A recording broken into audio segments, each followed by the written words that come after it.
You're watching the Chaos Protocol on Transplanar RPG, an all-transgender, people of color-led dark fantasy TTRPG show set in an original non-colonial, anti-Orientalist multiverse. If you like what you see, please consider pledging to our Patreon to support the show and get access to a patron-only after-show, early podcast episodes, GM notes, character sheets, and even the chance for your tabletop OC to cameo in our series. Thank you so much for watching, and enjoy. The Chaos Protocol is a dark fantasy series that may contain content that is triggering for some viewers. Content warnings for this episode include environmental collapse, apocalypse, climate change, death of loved ones, grief, mourning, complex relationships, disreality, fear, heights, and references to the loss of children. Arc 4, Episode 27, Nor Light That Dies. From Waiting for the Moon to Burn by Connie Chang.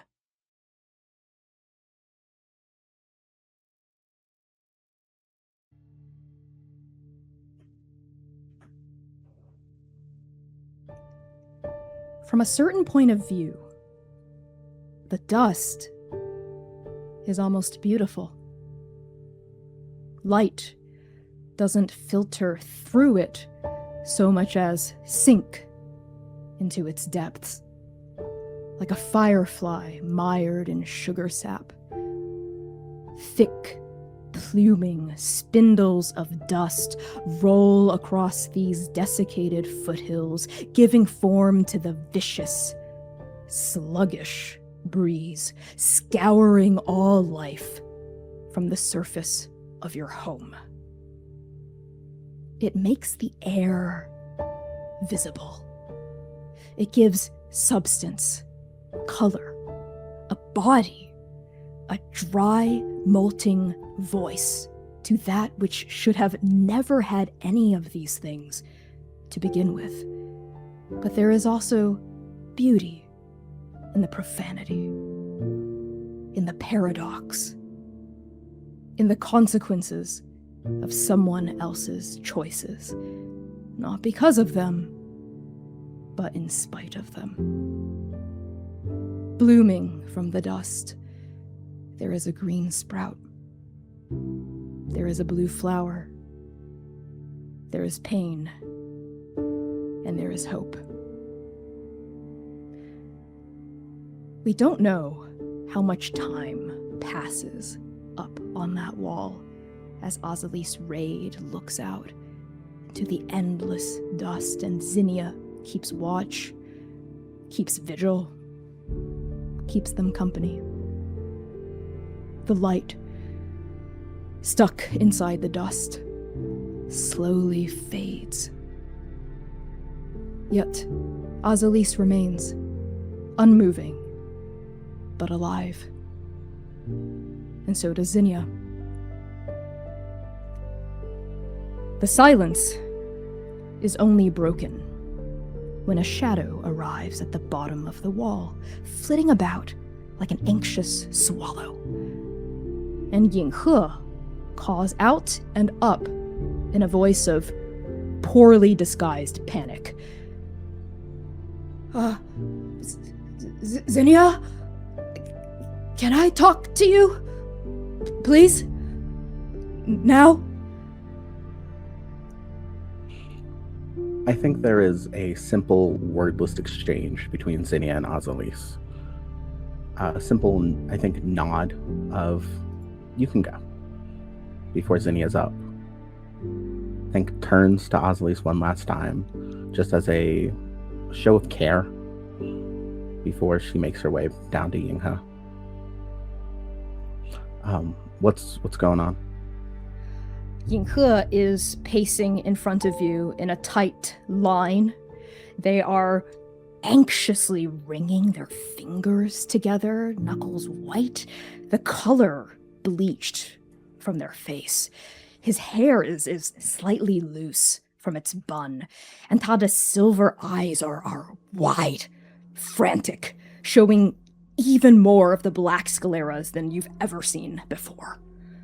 And there's something rolling about their feet, pacing in very similar lines, or rather circles, as it orbits around Yinghe's steps. You see a small, spherical droid kicking up dust with its mechanical whirring. You see red lights, one big one in the center, that resembles an eye of some sort, blinking in alarm.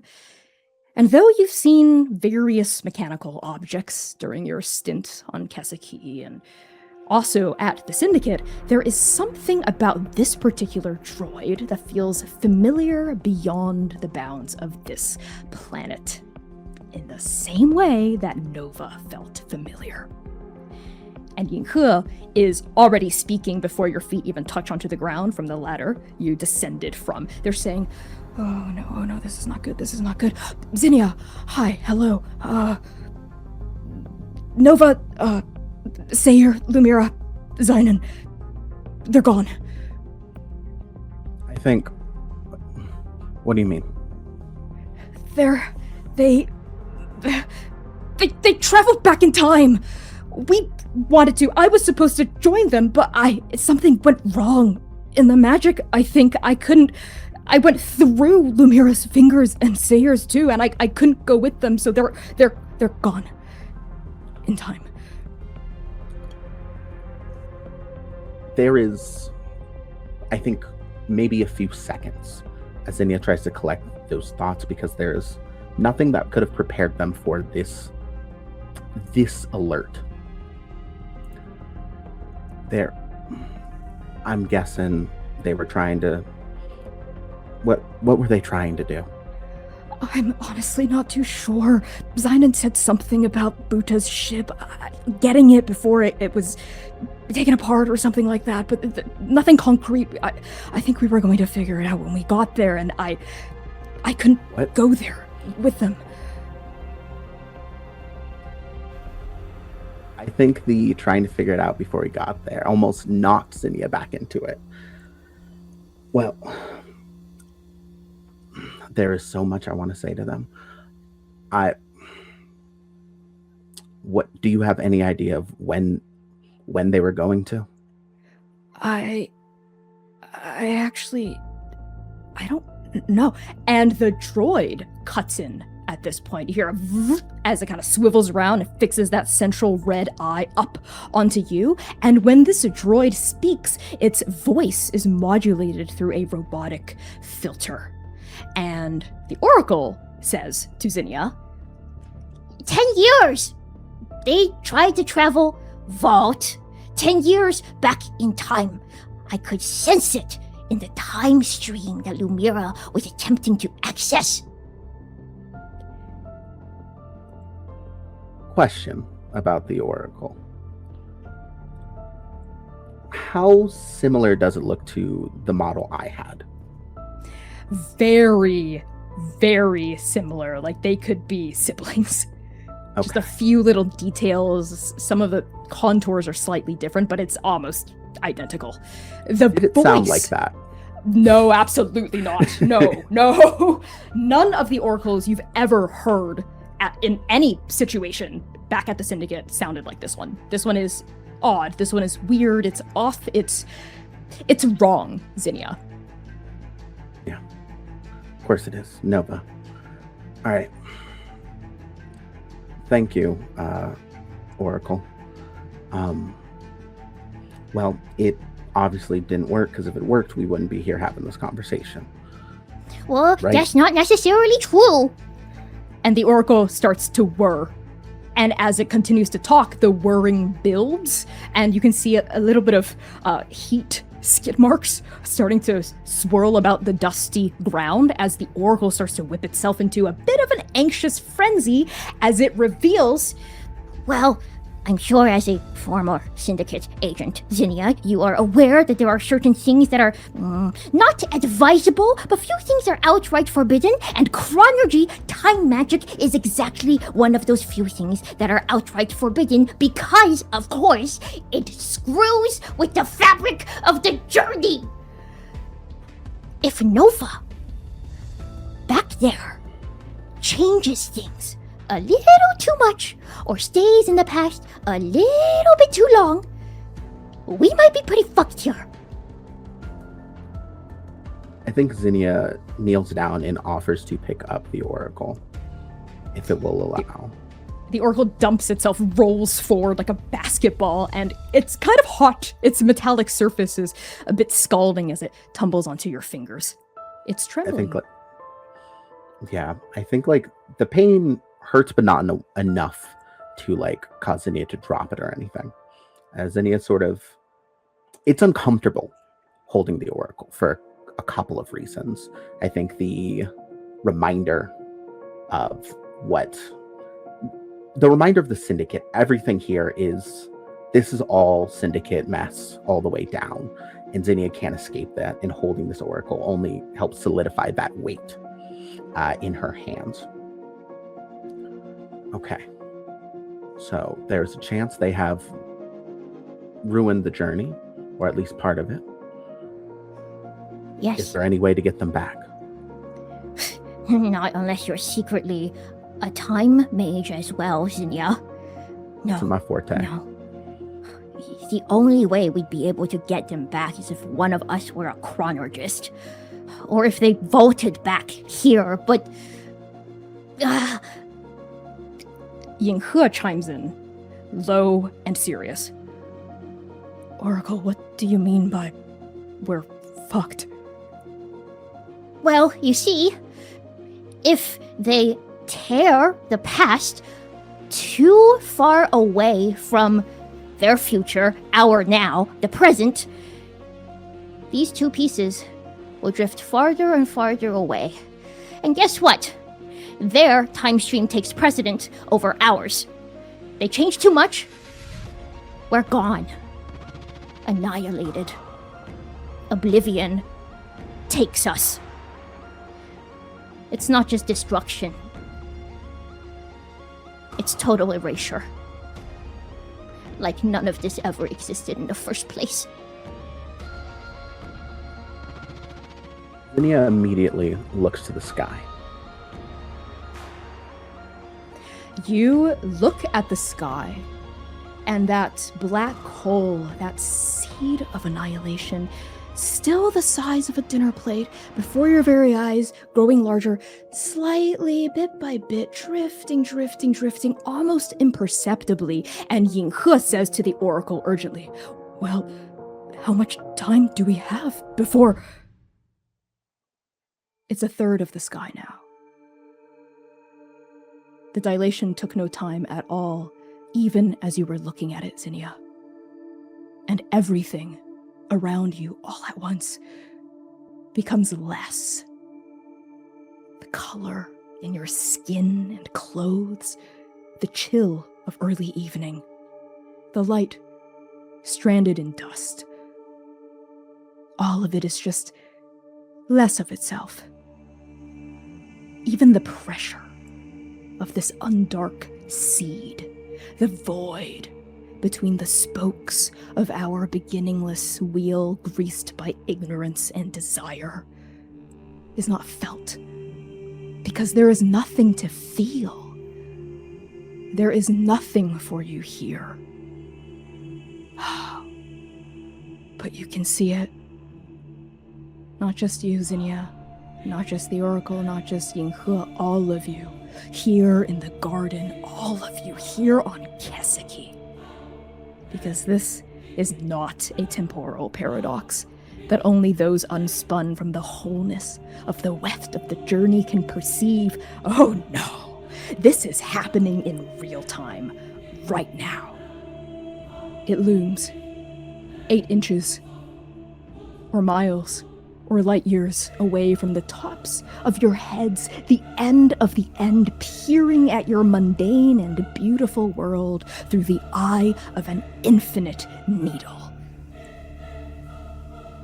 She's here. Oblivion. The Oracle goes silent. Yinghe flinches, ducks reactively, like the sky is about to fall down and crush him. Zinnia, how do you react to Oblivion? expanding across the entire horizon in less than a nanosecond. I think they don't move. I think she can't move in that moment. This is a threat that has loomed over her head for literal years, and it coming at her, at Kaseki, at everyone here so fast. I think the anger she was feeling, the concern she was feeling about Nova, it all falls away. She is confronted with the end in this moment, and all she has is fear. Your fear is not alone. You hear voices ringing up the hill, raised in panic and terror. You hear commotion, shouting. You see flashes of red light gleaming over mirrored surfaces as alarms are raised. You see the distant figures of people in this commune running out of their homes, out of buildings, dropping whatever tools they were using to work, staring up at the sky, gesturing, frantic, afraid, gripped with mortal horror. And at the top of that wall, the silhouette of Azalis Raid, also frozen, stock still. They don't jump up. They don't flinch. They don't panic. They just look up at the sky, at that unrelenting void, that impossible emptiness. But it is not fear that roots Azalis Raid in their place.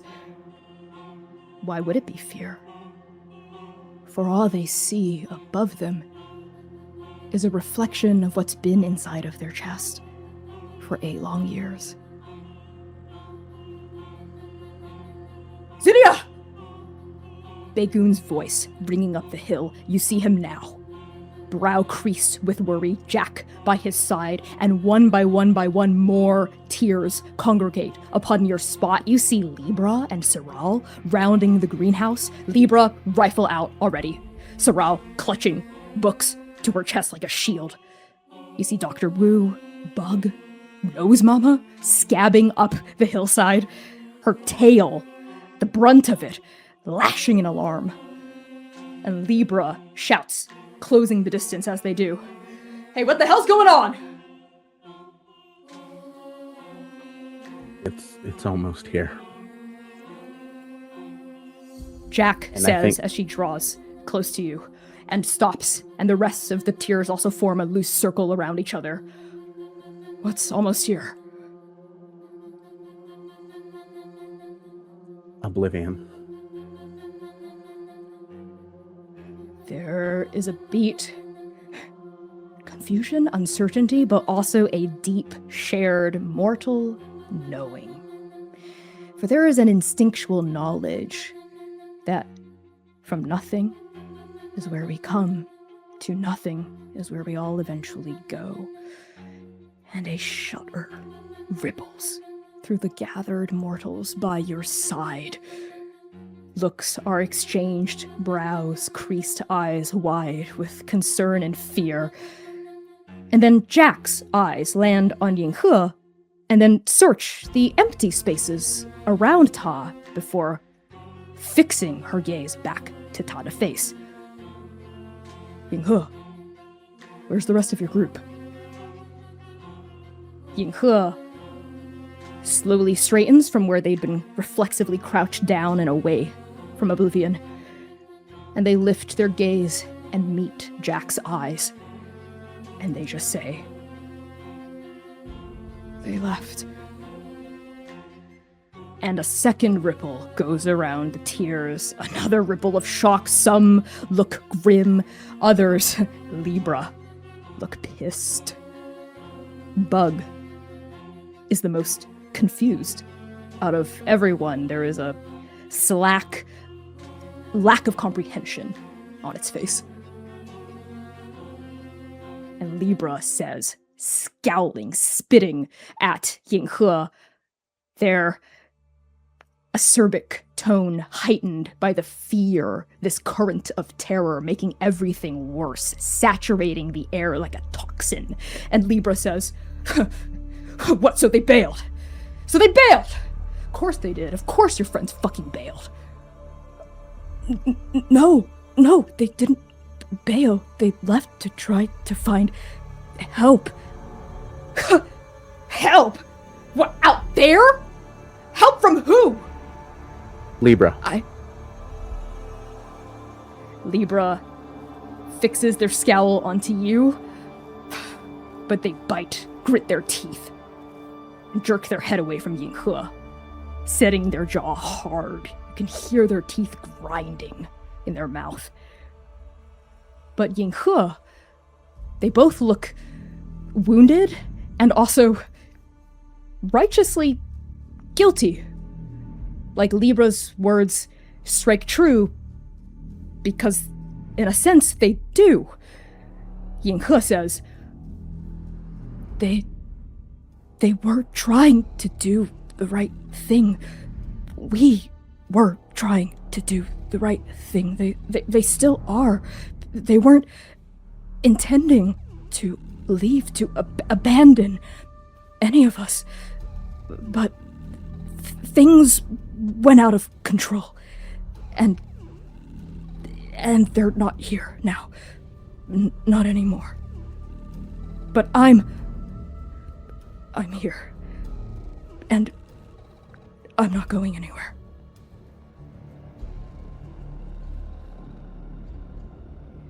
Nods from around the tears, somewhat mollified, but not entirely satisfied.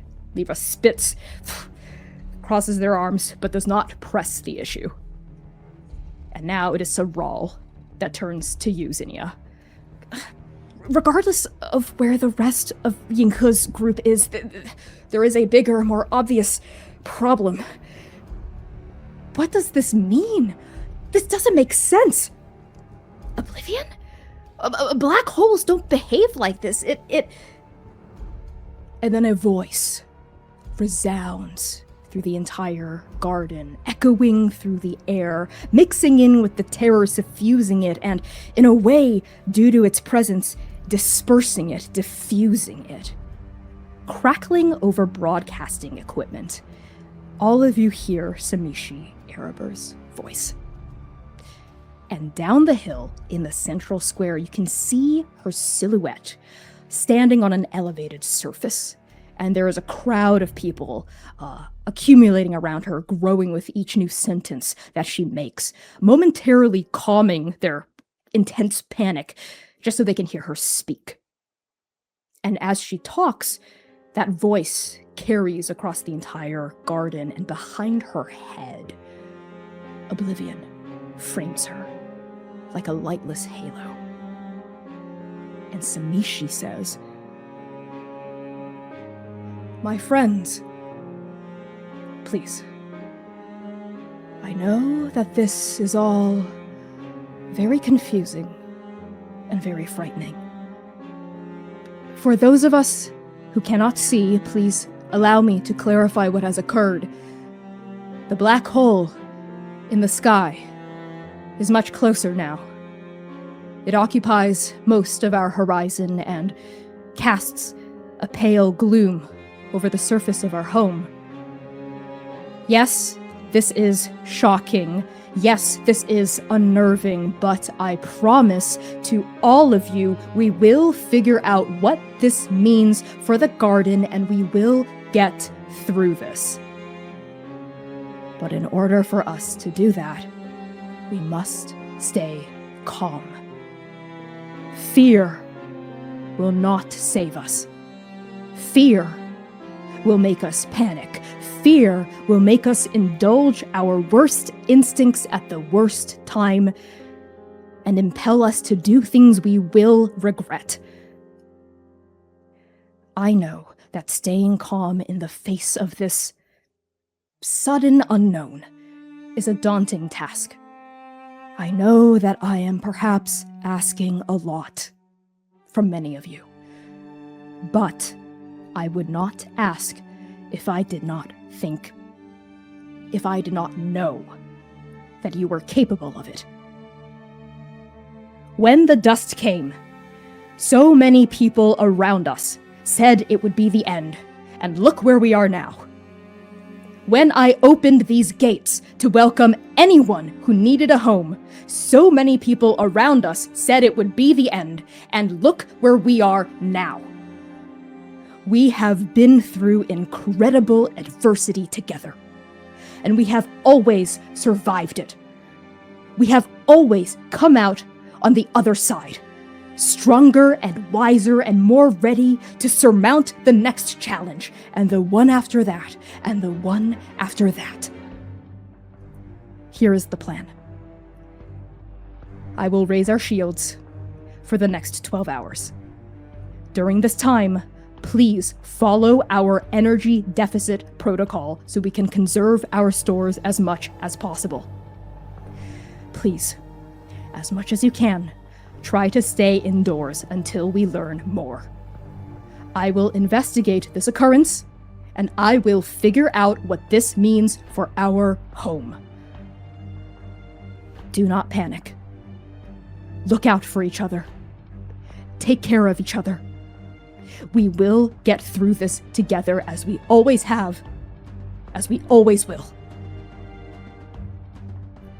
With a final nod, Samishi steps down from the platform, and it's as though a collective breath, a collective tension, a stress spring that was coiling and about to explode is just gradually released over the course of her speech. The panic in the air, the terror of it, the sheer confusion and strain, it fades for now, and it is replaced by action. Yes, there is still lingering trepidation, frayed nerves, and sharpened edges. How could there not be? But Samishi's words genuinely rally the garden. You see survivors turning to each other now, talking, conversing, not with a sense of frantic energy, but with direction, seriousness, urgency, but purpose.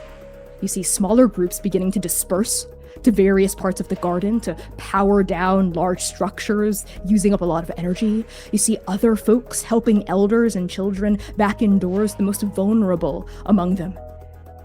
And as the survivors of the garden rally around each other, rise to the occasion, dig deep, and find that which Samishi Erebor has always known was inside of them all along.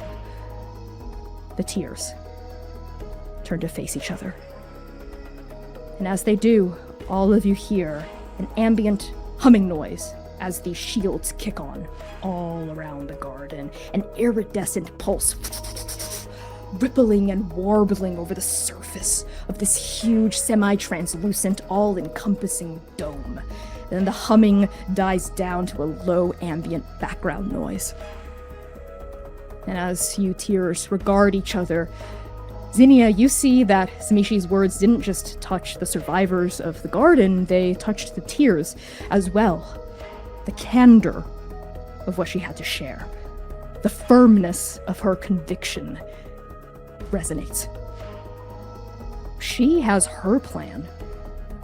And now, the question lingers and is spoken aloud by Begun. Well, what should our plan be? And all eyes turn to you, Zinnia. There, between Samishi's words and the look from her family, Zinnia finds ground. Zinnia has to find ground. And I think she turns and looks into oblivion again. We need to leave. Not just us. Everybody. Nods. No one's disagreeing. Jack speaks up. I don't disagree with you. But how? There isn't a shuttle anymore. No shuttle anywhere on this planet by the looks of it. Standing on one. Tears slowly look around at the walls, the repurposed scrap built into every inch of this commune. And Jack says, well, yes, of course. We all know Samishi dismantled the shuttle to make this place possible, but what are you suggesting, Zinnia? That we put it back together? I think Zinnia knows how ridiculous this plan sounds. And she nods. Yeah. I mean, between that, there are bound to be stuff out there. We can send some people out to go scavenge, find whatever they can. It's a long shot, but it's something. The nods are starting to grow. So Rawl is saying, well, if anyone can do that, it would be Jack. But Jack is the only person shaking their head as everyone else's nods start to increase. Her head shaking becomes more and more intense. Zinnia, I understand the idea behind the plan, and yes, we would need a shuttle to get off planet, but we can't, there's no way we can build a shuttle out of nothing, even out of repurposed scrap. I would need, I can't do that.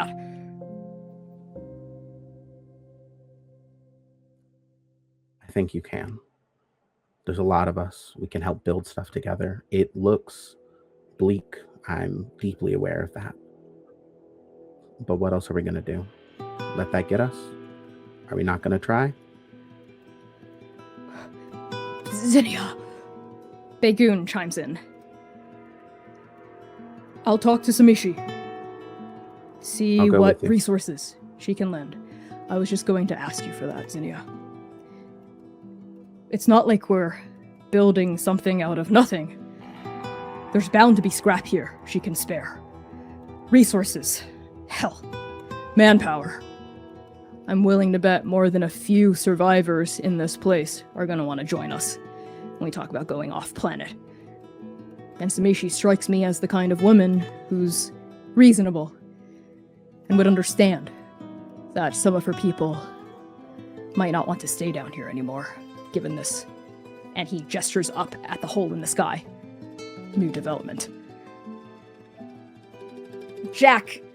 The shaking of her head has slowed, but now she's rubbing the back of her neck with her prosthetic arm, and there's a grimace on her face, and she's going, I don't know, And Saral says, as though Jack has already agreed, even though Jack is very much still on the fence, I'm gonna expedite the archiving process. Because if we're going to be leaving soon, the stories of everyone here, they deserve to be recorded. They deserve to be logged. They deserve to be carried into the stars. I'll get started on that. Hit the pavement. I think And Libra. Zinnia gives a nod. I was going to say, Zinnia gives a nod to Saral and gives Jack a look in the eyes. One that says, even if you don't do this for me, you know who to do this for. And it's that look that finally gets Jack to lower the ringing fingers from the back of their neck, sigh, and turn the final shake of her head to a nod. Not a reluctant nod, because she doesn't want to sign on to any of this. She wants to. You can see it. She wants so desperately for this to work. But behind her eyes, you still see doubt. And yet, how could she say no? How could she do anything but hope and rise to the occasion when the people she loves are counting on her? And when she's counting on them too. And Jack nods in the affirmative. Stars. I'll try. That's all I can promise at this stage. I will try. But Bagoon, Zinnia, you're going to have to get Samishi to... well, to help me out a lot here. I'm going to need resources. I'm going to need materials. I'm going to need hands, helping hands, a lot of them. Begu nods solidly. Of course. We'll make it happen, Jack. Libra shifts the stock of their rifle to their other hand, looking up at the black hole in the sky, and they say, I'm gonna keep my eyes on that fucking thing. Samishi says she's gonna research it? Yeah, well, maybe she's got the brains of a scientist, but I think like a tracker. And nothing, I mean nothing, moves like that. So every little change, every little shift, I'm gonna notice. That's what I'm gonna do. Thank you. Let us know if anything happens while we're lost in all of this planning. Don't worry. I've got a loud-ass voice. I'll call down from my post. Dr. Wu says, and I'll help you, Saral. You're going to need more than one pair of eyes to look over all of your notes, and more than one pair of hands to write down everyone's stories. I miss the legwork of research. That's how I'll contribute. And Yihe also speaks up at this juncture as Ta sees all of the tears pitching in, hope starting to bloom in the center of this circle, and Yihe says, I'm going to help too. However I can, wherever I can. If any of you need any assistance at all in any way, I'll be there. I'm here to help. And there are only two voices missing from this chorus. One of them is, of course, an expected gap. Azalise Raid, still up on the wall. It's an almost certainty that this discussion of the tears reaches their ears. There's no way it doesn't. But they don't look back. They don't get up. And they don't come down. The other missing voice, uncharacteristically, is Bug. This entire time, Bug has said not a single word, made not a single noise. There is an expression on its face, a very dark one that none of you have seen before, ever, on this teenager's face. And at the end of all of this, when everyone's chiming in with their part of the plan, finally, they speak. And all it says is, whatever. And they stalk off to Nose Mama. I think there is a look around at that particular, as Zinnia sort of looks to Bagoon first, to see if Bagoon, anything tracks there. Bagoon looks not necessarily confused, but empathetic toward Bug, but kind of gives you a look that says, without needing to say, let's give it some space. And instead, the words that come out of Bagoon's mouth are, I think all of us are pretty tired right now. It was getting late before all of this started, all of this happened. It's even later now. I think this plan of ours, it's got good legs. How do we feel about, sleeping tonight? Resting, recovering our strength, getting our wits about us. We'll start executing this tomorrow. Yeah? I think sounds good. Libra, don't stay up all night looking at that. I'll be fine. She doesn't push it.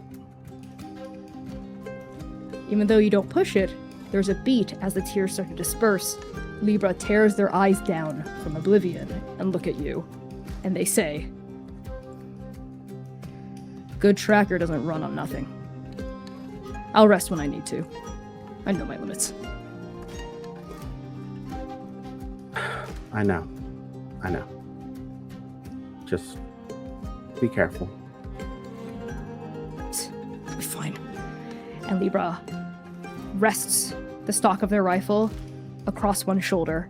And they follow the rest of the tiers off to where they need to rest, where they need to recover and recuperate. And as everyone starts to spread out and disperse, you too, Zinnia, feel now the aftermath of the shock, the nerves, the adrenaline. Now all of that is calming down. You also feel a heavy, all too mortal tiredness start to seep and fatigue into your bones, muscles, your blood, and your heart. And you too must rest.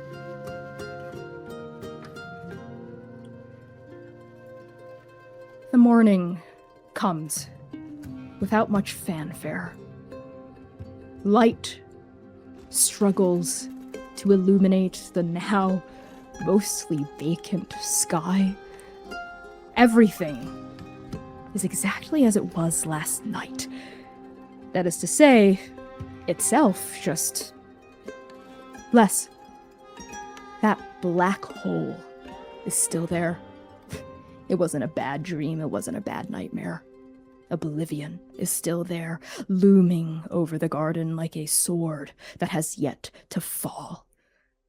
But the garden, as morning comes, is no longer in a state of shock. And as the shields continue to hum and survivors now bustle, we push into the greenhouse, where we find Samishi Erebor, Begun Dipti, and you, Zinnia, in the midst of a conversation. Samishi is busy at work. She is poring over notes and heaps of documents, hollow pads, writing on multiple different surfaces all at once. There is a monitoring device now hooked up to her workbench. It looks like an EKG, but there are twice as many lines and readouts, continually printing and cranking out sheets of data. And as Samishi converses with the two of you, she is multitasking, consulting these sheets, writing notes with the other hand, but never once loses track of your discussion. And Begun is in the midst of saying, "That's why we think it is a sound idea, an appealing idea, a rational idea, for us, at least some of us, to get off planet. You and I, everyone in this room, hell, I'm willing to bet everyone out there too, they know that is not normal behavior. That is not the usual course of action for a black hole. Whatever it is, I'm willing to bet it's dangerous. And not just us, but your people too. They deserve a chance. They deserve the opportunity. They deserve to have the choice to..." And Samishi raises a finger before Begun can go on, and she simply says, "I agree. I'm not an unreasonable person, Begun. I understand that despite my speech last night, a lot of these fears, these nerves, they are rightfully placed, and I do not fault anyone who might want to leave in the wake of this. As for your plan to construct a shuttle, this Jack of yours, I don't doubt she is talented, but talent and skill alone cannot get you an intergalactic vessel, strong and powerful enough to breach the solar storms, the dust winds, the geomagnetic flares that would crush and ruin any lesser ship. I understand that as well. I can offer you what we can spare from the garden. Any scrap metal that might be lying around, any materials that are not fundamental to the operation of the garden. But I know what you are going to ask me, and I think you know what the answer is. The fusion reactor. I'm afraid you'll have to find another means of powering your spacecraft. It is fundamental. It is necessary. It is a non-negotiable to the functioning of the commune. Just as there will be people who want to leave, there will be people who wish to stay. I cannot sacrifice one for the other. And I will not apologize for it. Begun nods. He was expecting as much. Cuts eyes over to you, Zinnia, to see if you have anything that you want to add. Do you have any idea of a good place to start looking? I have maps, documents, charts, and logbooks of places that we have visited, areas we've scavenged and poured through, documented and marked. I am more than happy and more than willing to share all of this information with you. In addition to any spare materials we might already have here that you can have access to, you can also have access to the Outriders, currently in the commune. These vessels, these vehicles should be able to get you far. They should aid greatly in your discovery, in your reconnaissance. Thank you. Thank you, Samishi, thank you. That's very generous of you. We'll be very grateful for it. Zinnia's clearly biting her tongue a little bit. It's like she wants to try to push. And I think she looks up for a second, knowing this answer is not going to work. But I think she has to say it. She has to try. Are you certain that you're not willing to offer up the fusion reactor? I know it's a non-negotiable, but let's say that thing's here tomorrow. Let's say it's here in a week. The garden's not going to stand a chance either way.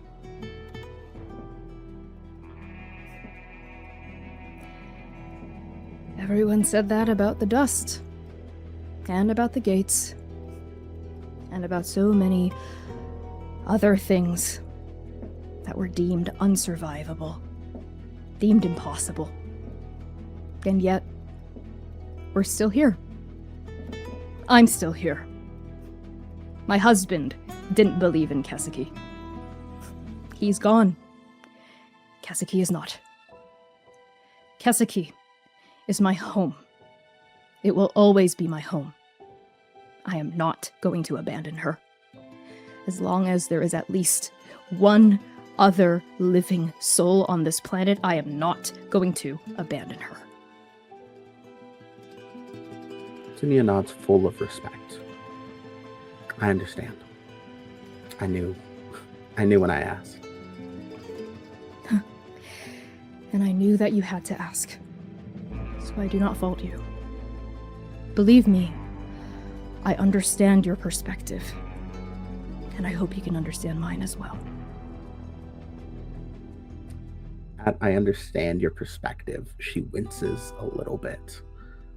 Because to me, she's incredibly smart. The scale of this is so big and unknowable.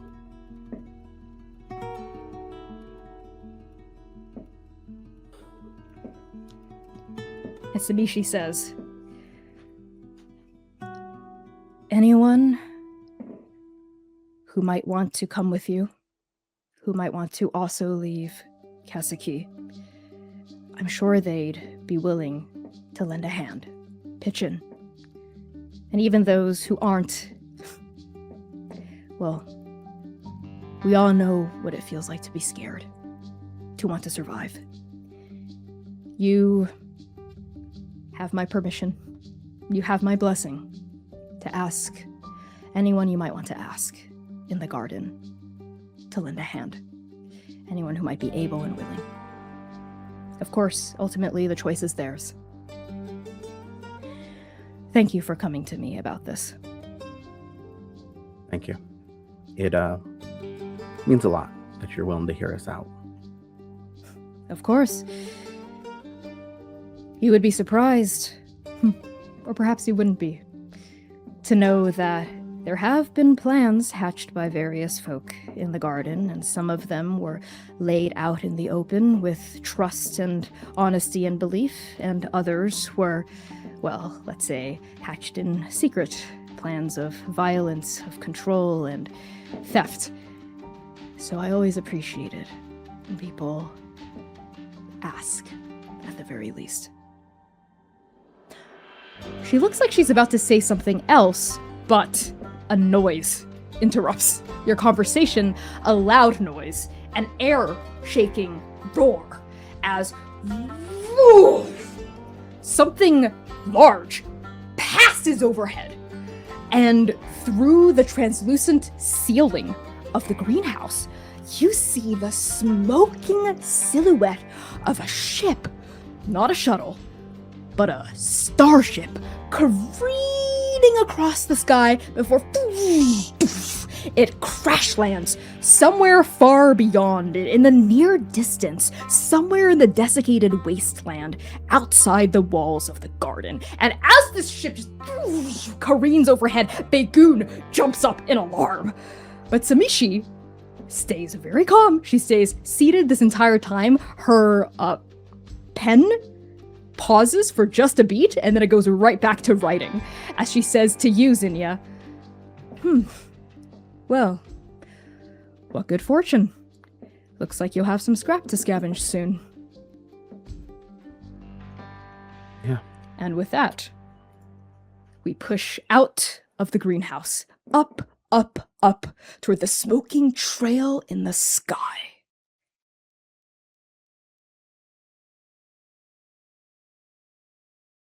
Dom, it is one thing to see the planet you left behind from space, distant and almost unreal, and quite another to hurtle through the plasma storms ravaging its surface, to put out 1,000 fires at once in the bridge as you plummet toward the cracked gray earth, and to crash land, snout to tail, against a hard and dusty basin that once upon a time was covered in crimson grass and cedar trees and emerald pines that glowed like fireflies at dusk, but now is no more than a desiccated husk of its former vibrancy. As your crew excavates themselves from the smoking wreckage of the Sayumi Harrier with thankfully few casualties, you had prepared for the crash landing after all, you find yourself putting boot to earth in a world that has haunted you for 8 long years. The dust, the choking of it, the immensity of it. It's worse than you remember. You didn't know it could get worse. How do you breathe in the dust around you that is now no longer just a memory? Terribly. No surprise, really, I don't think. But it's 2 things more than anything else. One, it's a stark reminder that this is it. We've made a choice, and we're here. But in a strange... It's not beautiful, but it's close. In a strange way. This is home. For better or for worse. There is something else, too. In the chaos of your descent, the horizon of this once neon planet had not been exactly a top concern for you or anyone else in your crew, but now that you're gathering your bearings, now that you're finding your footing and getting situated, you hear gasps from around you, sharp intakes of breath, low murmurs of awe and fear. For there is something in the distant sky, Dom. No, not so distant, not anymore. That black hole. That impossible anomaly. That collapsed star that is also not a collapsed star is no longer the size of a dinner plate. But huge, looming. The view of Saturn from Mars. The presence feels closer, too. The gravity of it pushing down against the top of your head like the palm of a distant, unseen law. Beside you, you hear Tamina exhale a shuddering, what the fuck? Alright, everybody, we know the dust plays havoc with stuff. Plays havoc with the ability to see, plays havoc with the ability to figure out what day it is, so turn to each other, turn to yourselves, check in with the person next to you. Mina, that's me. Right. Of course, Dom. There are nods all around, spirits rallying, eyes snapping away from that untenable eye seed hole punched through the sky wide, wider than imagination can fathom, but you are here for a reason. You are here for a mission, for an objective. And that objective is what drags your gazes down and fixes it toward the northern horizon. And there you and Tamina and everyone else in your crew sees it. Hyoga Keep. No, the Erebor Estate. Tall, proud, and gleaming with new constructions and adornments that you do not recognize. Tamina places a hand on your shoulder and nods in its direction. Let's go. Yeah. Hey, end of the day, that ain't nothing to look up there, okay, right? Yeah. It's the, atmosphere, the dust, ions and shit. Playing tricks on us or something. Yeah. We know what we're here for. We know what we have to do. Eyes on the keep. She nods, and you and your crew head out. The garden is bursting with activity. Humming with it, really. Thrumming alive. It has been for the past few days, ever since a handful of those new arrivals went missing. Ever since the black hole drew impossibly, suddenly close, all at once. Ever since the Tears of Fayumi began to talk with Samishi and help out in the commune and pitch in however and wherever they could to assuage fears, to rally hope. And this activity only heightens now, only draws to an even greater feverish pitch when even more newcomers arrive, stepping through these gates with the vast, dusty basin at their backs, bruised but intact from the rough descent that everyone in here saw from high, high up above these walls. And yet, these strangers come not seeking succor, but offering it, carrying with them supplies, equipment, clothing, food, water. Dom, as your crew walks through these gates after Stovall, you see looks of reasonable suspicion around you begin to turn into raw, bleeding wonder and awe at the supplies you're carrying, especially the water. There is wariness, of course, how could there not be? But there's also hope. So much open, desperate hope from a community that has been through so much in such a short amount of time. And then, before any of you can truly settle in, truly sniff each other out, you hear a name being shouted. A name you recognize, a name everyone in your crew recognizes. Tamina's name. But it's not any of you shouting it, but a person from within this curious crowd around you, now pushing and squeezing frantically her way all the way through until she reaches out into the front, and you see Kari. The woman who had shoved you into the shuttle. Kari, The woman who had saved your life at the cost of her own, Kari, the sister of Tamina, emerges from this crowd, eyes wide, filled with tears, disbelieving, dressed in a way you've never quite seen her dressed before, age clearly scarring and marring her skin, her eyes, her face, but it's her. There's no doubt about it.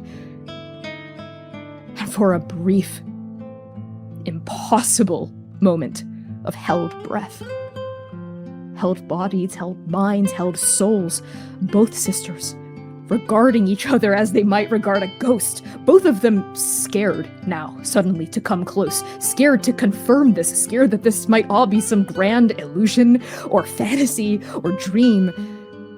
And then Tamina rushes forward, and Kari embraces her, and they're laughing and crying all at once, and they're trembling in disbelief, and with that, it's like an invisible wall between your groups breaks. A barrier breaking down between stranger and friend, between suspicion and hope, and the others in the community come forward, taking the supplies from your arms, greeting your crew with smiles and warmth as though you're family. And in this rush, you spot a familiar face yourself. Baegoon. A dozen feet away or so, his eyes catch yours across the tops of heads, and they widen briefly in shock and surprise at seeing you, of all people, here, now. But then that shock settles into a deep, unspoken understanding. Wordlessly, Baegoon lifts his chin and jerks his head in the direction of a gleaming structure at the top of a nearby hill. And you know what you have to do. It is a wordless reply across the crowd, not that anyone would hear it anyway. But Dom looks at Baegoon and then walks off in the direction he indicated. And you can feel Baegoon's eyes, warm, protective, disbelieving, hopeful, on you as you make your way up through the hills of this impossible sanctuary, up to the highest peak, until you find them. Azalis Raid, in the shadow of a beautiful greenhouse, sitting at the top of an outer wall, gazing out into the distance beyond the commune, out into the dust, perhaps, out into the past, out into the smoking wreckage of the Sayumi Harrier, still visible as pylons of dark, black fog. How do you approach them? I think Dom knows that he's not a particularly stealthy man and has never been. And he approaches from the, not from behind. That's a bad idea. He knows that. But it's off to one side, angled in, kind of a slow, almost circle in towards the side. Just you can hear me. We know that you know I'm here.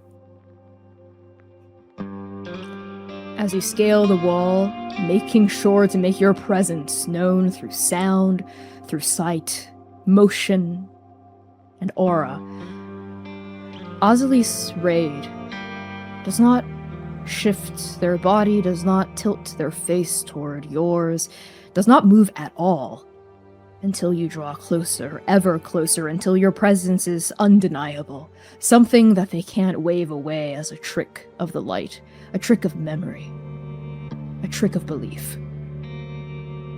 And without looking at you yet, eyes still fixed on the distance, that bloodied paint slightly smeared against their face now as though they'd forgotten to refine it in the past few days. They've never forgotten to refine it. Keep that crossmark up, sharp, ready to shoot. Azel speaks. Her voice rough, as you remember. The eye taken by dust, is the only one you can see from this angle in profile. And they say, "Still hasn't come yet."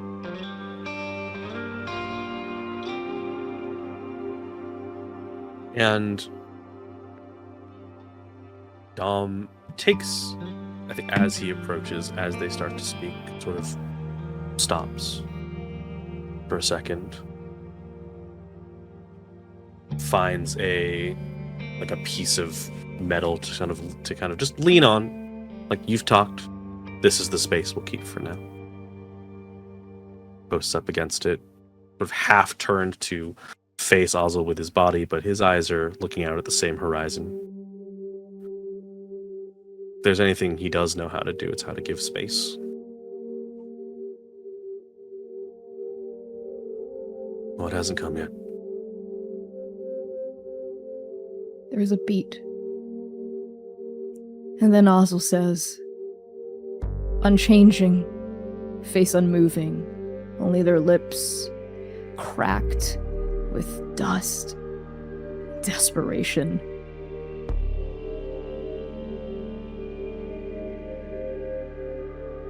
Freedom. The freedom from all of this pain. This heaviness in a place I can't locate in myself. It's so heavy, Dom. How am I not broken yet? Because if I break, I'll finally be free from it, won't I? But it still hasn't happened.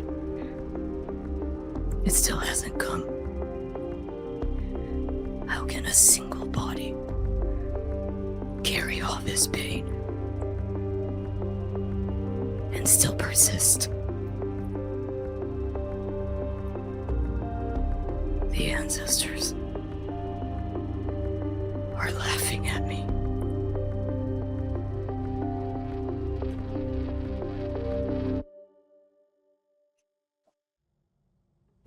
There are a million things Dom could say.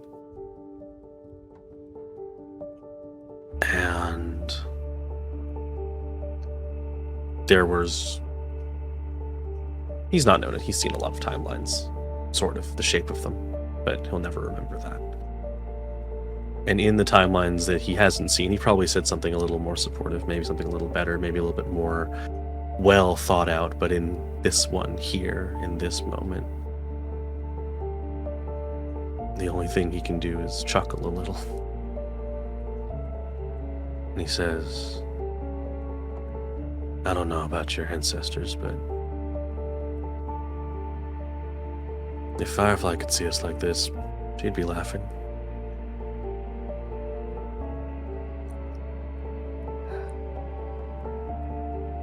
There is a noise that isn't a laugh. It isn't a sob. It's a release of breath. At last, a release of something. Whistling between those parched lips. At the memory. At the offering from you. The ghost. And Ozzel says, he's gone. Not dead. Don't think so, at least. Just gone. Without a trace. In the same breath as that thing coming closer. Here one moment, gone the next.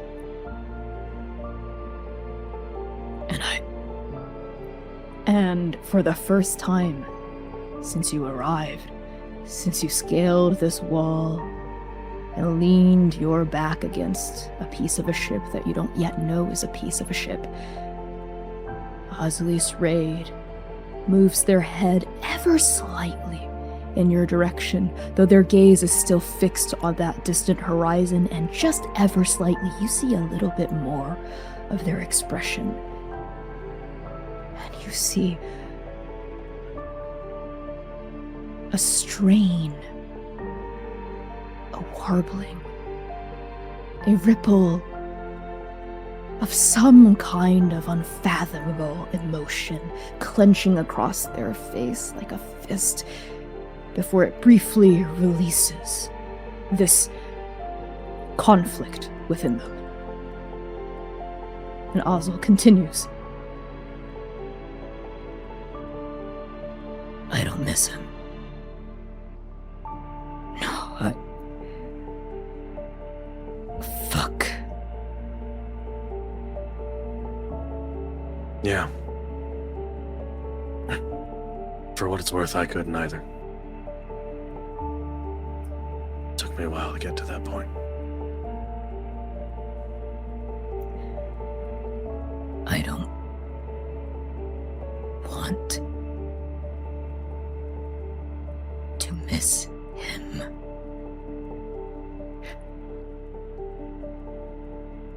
You would think I would be happy to see him gone, getting in my way,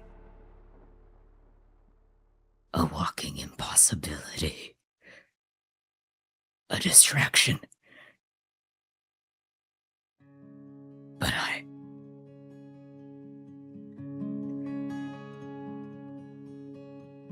it feels worse with him gone, in a way I didn't know it could be.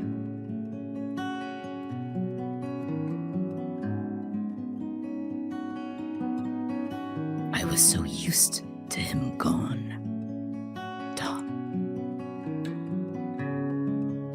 And then he wasn't. And now he's gone again. Sound rich coming from me, Silver Tongue. But you don't hurt if you don't care.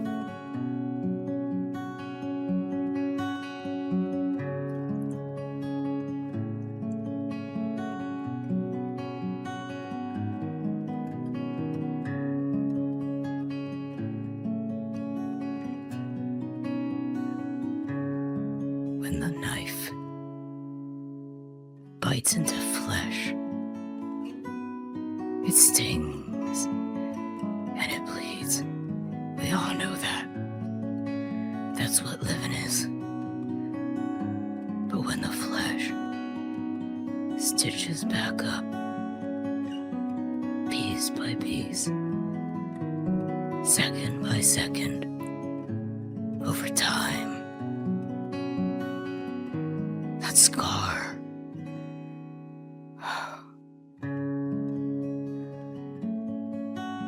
there's no person alive who'd take a knife to scar over a knife to flesh. And looking at him, looking at you, that's that blade against that scar. Yeah.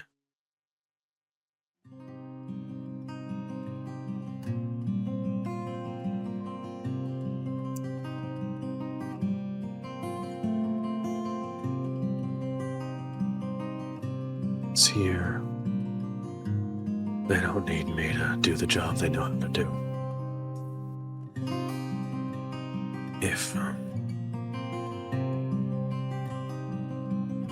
and as much as it's good to see you, I don't want to hurt you.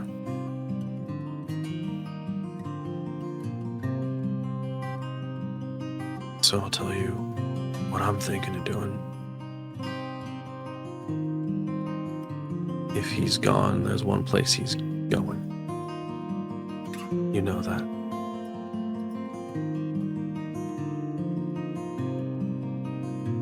So, I'm gonna see if I can borrow an outrider, head southeast.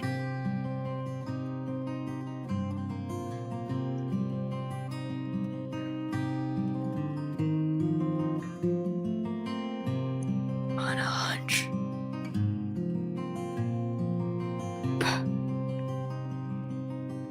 On a hope. But you're right. I have the same one. Yeah.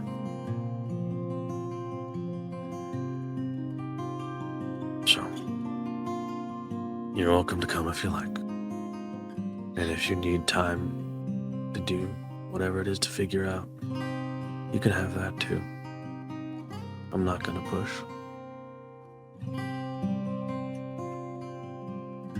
A slow, shallow nod. And finally, Azalise Raid turns fully to look at you. Her gaze no longer on the distance, no longer on the horizon, but that one black and orange gold eye on you. And you see their expression in its entirety. The pain of it, the grief of it. Broken open, there is something raw, deeply vulnerable, electric, painful to look at. Ozil says to you, I don't know that man that came back. The one that found me here. I don't know him. No.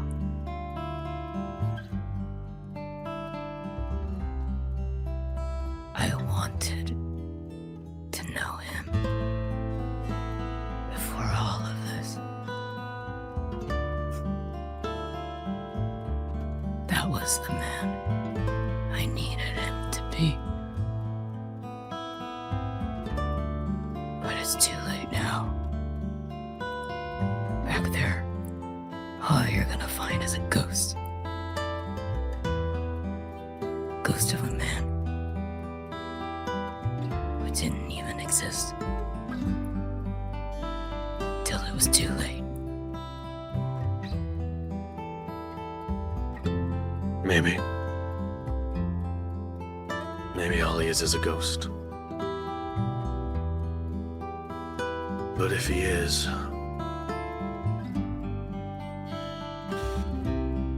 I feel like I want to make sure he's buried before I go.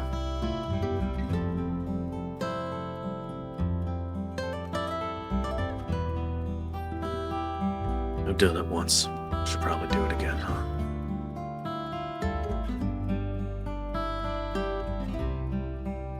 How do you do it, Dom? How do you keep going?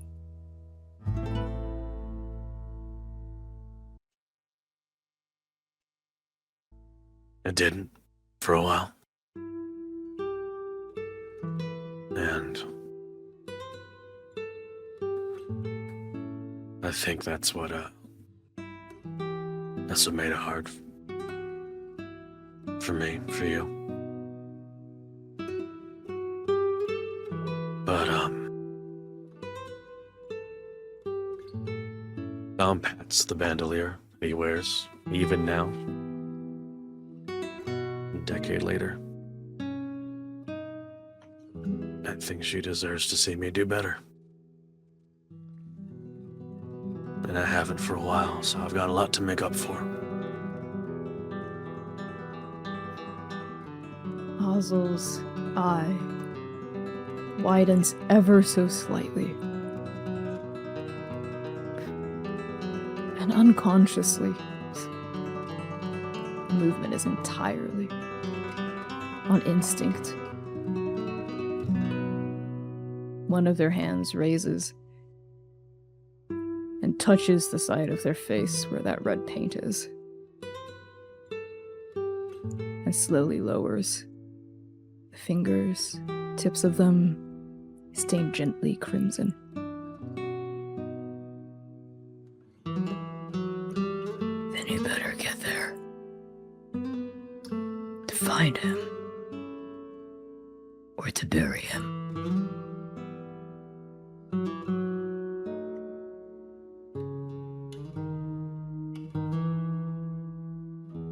Yeah.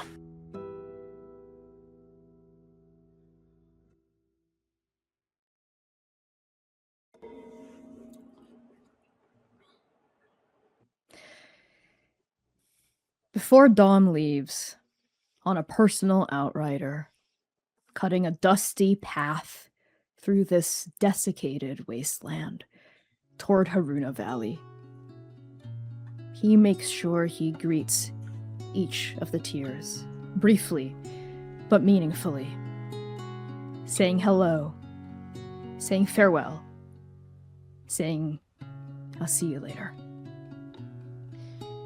And as that line of dust vanishes into the distance and a stray breeze gusts across the outer walls of the aldebrn estate, the plans of the tiers continue to be placed in motion. And each of you does what you set out to do. You hope, you act, and you trust. Baegoon, for the next few days, becomes the point person for discussions with Samishi. They establish a rapport between each other, one of understanding and mutual respect.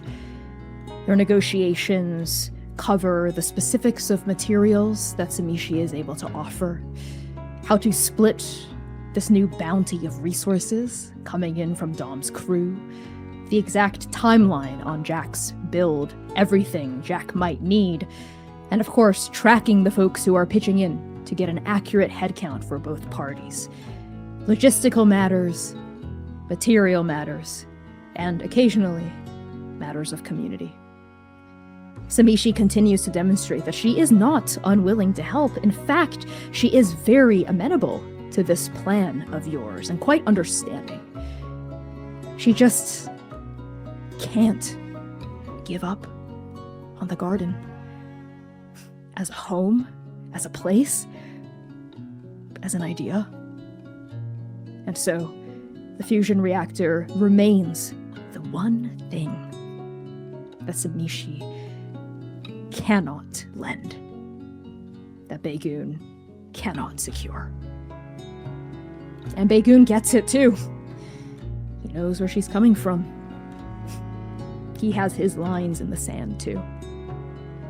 He doesn't push the issue more than is necessary, and understands that Samishi aldebrn is helping in the ways that she can, in the ways that she is able.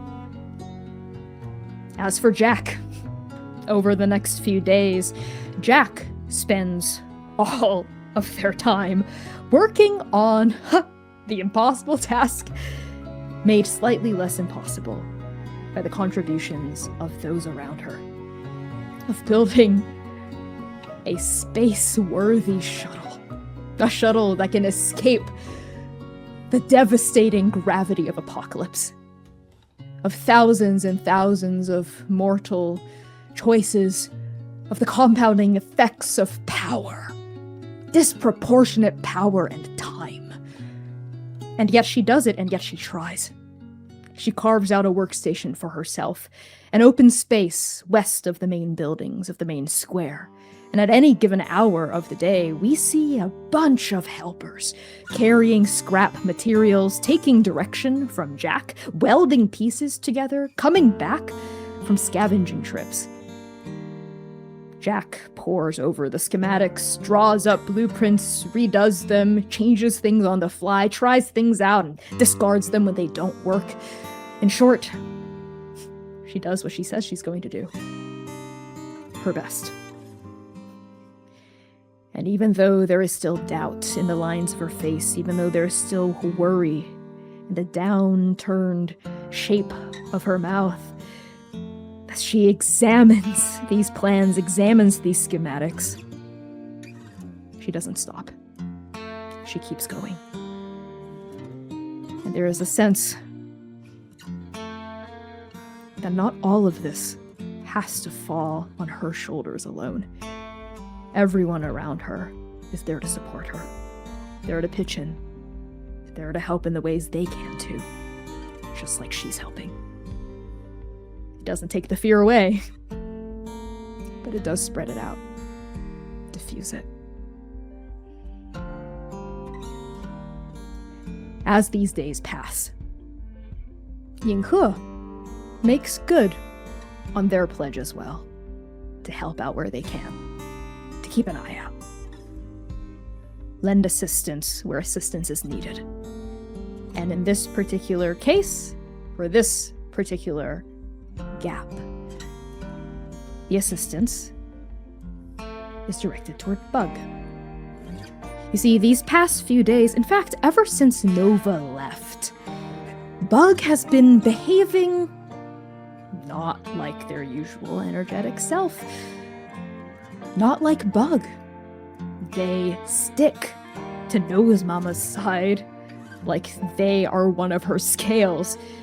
They ignore all of the other kids that they were initially so curious about when they first came in here and who remain desperately curious about them and their really cool, really big lizard.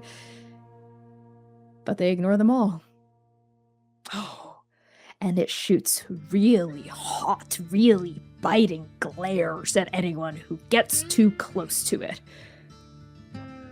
Zinnia, we find you now, being led by a concerned Yinghe toward a sandy area in the garden where the other kids like to play.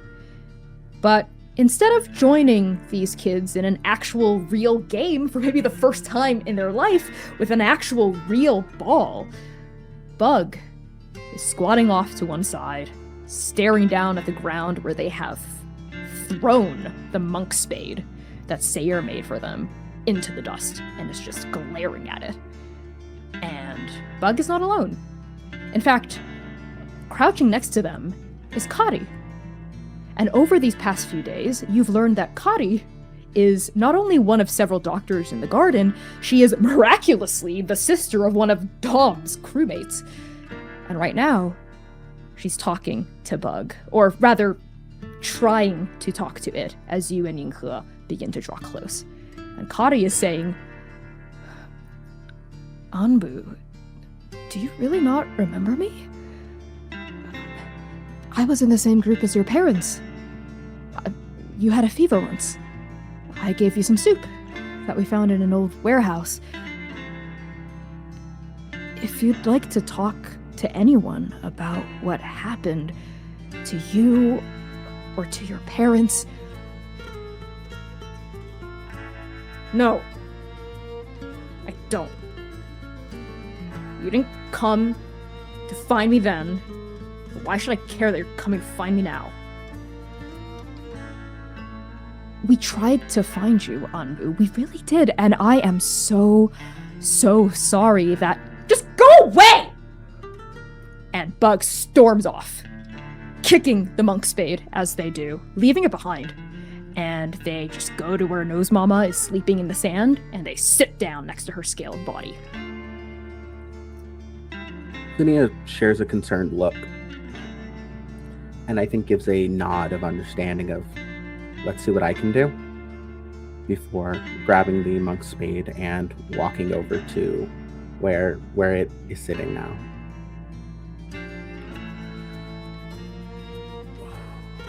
Hey. They don't respond.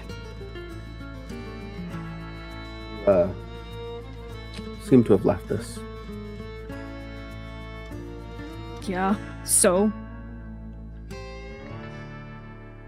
Well, I don't think it'd be best if one of the other kids maybe grabbed it. Whatever, they can have it if they want. I don't care. I really think they might hurt themselves or somebody else. This is Whatever. sort of People get hurt here. That's what happens, isn't it? we can do our best to mitigate that. If you want, I can go put it with my stuff. Do whatever you want with it. I don't care. I don't care if you use it. I don't care if one of the kids takes it. I don't care if Nose Mama eats it. It's just whatever. I don't care about it. Why don't you care about it?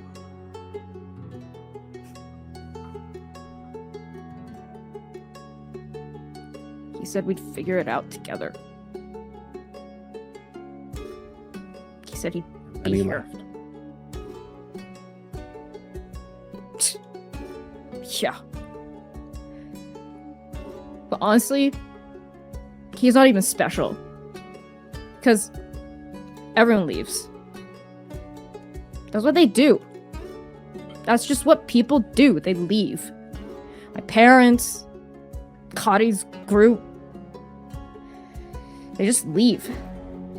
And all of you, you're all talking about leaving too. I don't know. When I first joined you guys, I was like, whatever. Like, guess I was curious or whatever.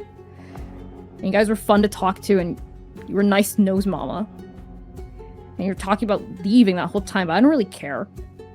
But now you're actually trying to leave. Like, Jack's building something. Like, you're actually trying to leave. And I'm not gonna leave. This is my home. You know, I think the I'm not going to leave kind of knocks Zinnia flat for a second. You don't want to leave? No. Because I'm not a leaver. They said, I have to figure out who I want to be. And I know who I'm not going to be. I'm not going to be a leaver. So I'm going to stay. I'm going to stay with the only person that has ever left. I'm going to stay with Nose Mama. Bug. You're not a leaver if we all get out of here. We're gonna try to make sure everyone leaves, or everyone who wants to go goes. Fine, whatever. Good for you. You and everyone else can leave, and me and Nose Mama, we're gonna stay. Bug, you're one of us. You know that, right? Whatever. I don't care. I don't care about you. I don't care about any of you. Just leave me alone. Just go away, Zinnia. I don't want to talk to you anymore. Zinnia looks hurt, actually. Their face falls a little. But they nod. I'll take care of this whenever you're ready for it back. Just come and grab it. And there's a moment where it looks like Bug's either going to break down into tears or just go silent. But then it really quickly stands up, and instead of allowing itself to lean or dissolve into either of those two options, they just let out a ah! And they storm off, waking Nose Mama, who lets out a lifting her head before dropping it back down. And you see Kari nearby watching all of this, looking remorseful and just sad. So does Yinghe. But what is there to do? You're not the one they need to hear this from. You're not the one they need in this moment. As the days pass, Libra Dunnan does exactly what they said they'd do. They keep watch on that thing in the sky. That is decidedly not a black hole. On the eye of the heart of emptiness. They stake out their claim on the top of what used to be a lavish pagoda and has since been transformed into a much more pragmatic lookout tower, outfitted with solar panels, wind turbines, electrical wiring, scouting equipment, other scattered supplies. Libra is rarely seen on the ground floor of the garden nowadays, only really coming down briefly for food and to update the tiers on that black hole. Not that there's much to update you all on. It's just there. Unmoving. Empty. Zinnia, you find Libra on the roof of this pagoda. They are sitting on the ceramic tile, their spyglass down by their hip, staring up at this anomaly with their naked eyes. It's nighttime. The air up here is cold, the wind cutting, unforgiving, and the neon stars, long since obscured by a thick layer of dust, and now also by the unending, unyielding event horizon of oblivion. How do you approach Libra? I don't think they say anything at first. I think she walks up and I think sits down nearby.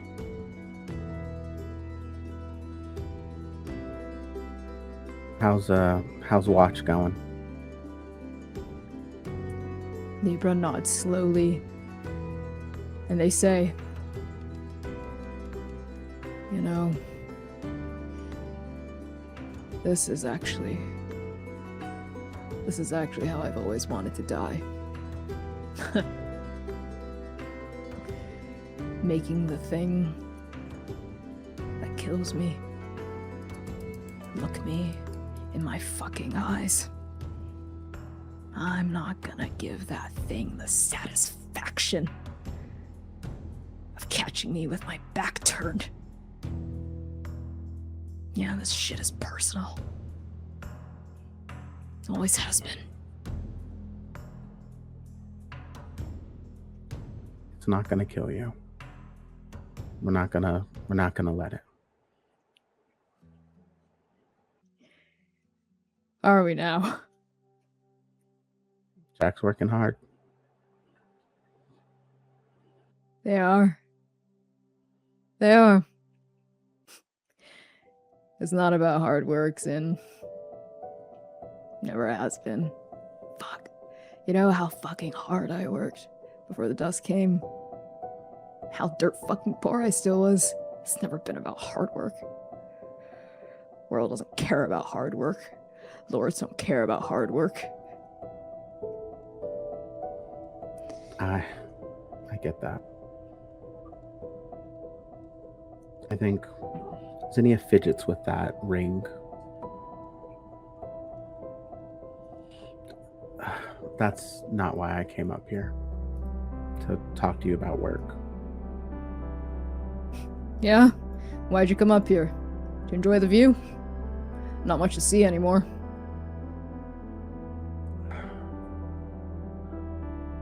I think she turns and looks at them. I wanted to talk to you. Think you can spare a second from your watch? Fine. But if that thing gets the jump on me while I'm looking at you, I'm never gonna forgive you. And Libra You'll kill looks us down both. from oblivion. When you say that, they let out a cynical but also genuine snort. That'd be poetic, wouldn't it? What a way for us to go. Not the worst way. Definitely not the worst way. Anyway, about a few weeks ago, that talk we had, I wanted to say I'm sorry for leaving so abruptly.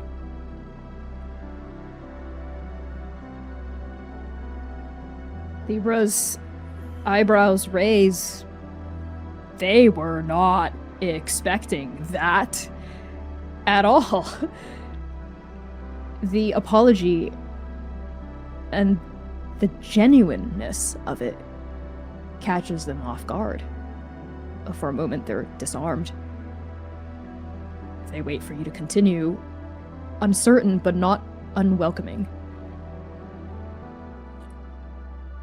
I'm not good at this. I also enjoy spending time with you. I enjoy the ways that you are extremely frustrating. I enjoy your jokes. I've missed. It's been lonelier at night. I don't know if you have felt the same. Yeah. Yeah, I mean, the sex is good. Say what you want, but It's not about that. I miss you.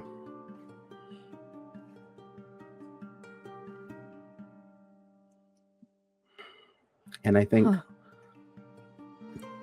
she's not shying away from looking at them in that moment as she says that. She is still holding that ring for a split second, but lets go, and I think looks more resolute in saying that.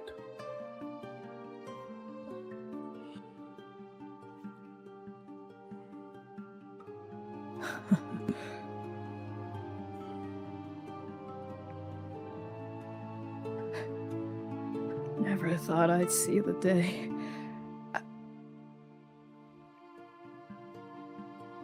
The world's ending. Helps get priorities together.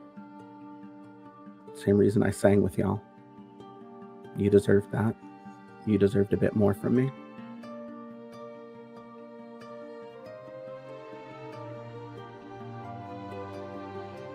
Thank you.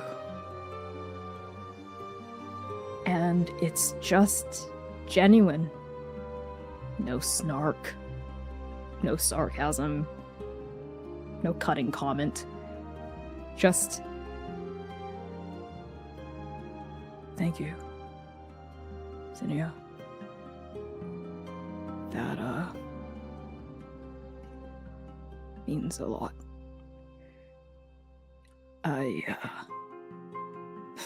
Shit. I've missed you too. Fuck, obviously.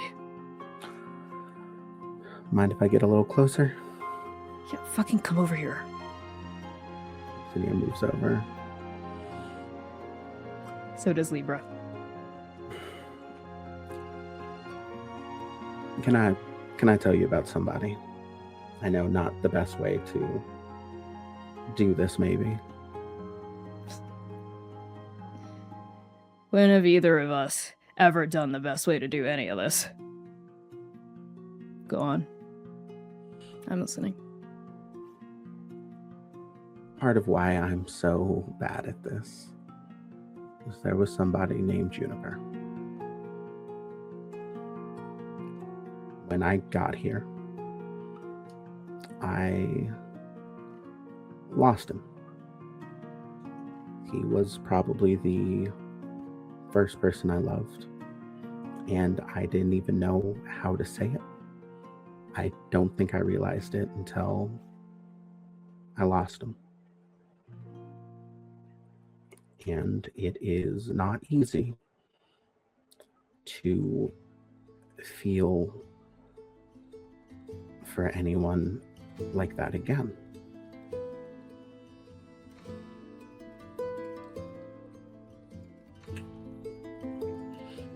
And I think she fidgets with that ring one more time before maybe for Libra it might click exactly the way those two things are connected. Mm-hmm.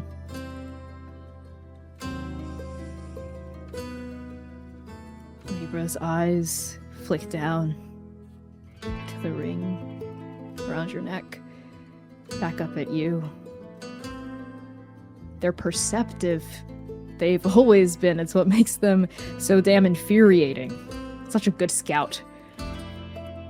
And these little discrepancies about you, the pieces of sunrise you carry with you, both physically and in other ways too, in your mannerisms, in the words that you choose to say, and the values that you hold in your heart, these pieces that make you, you now.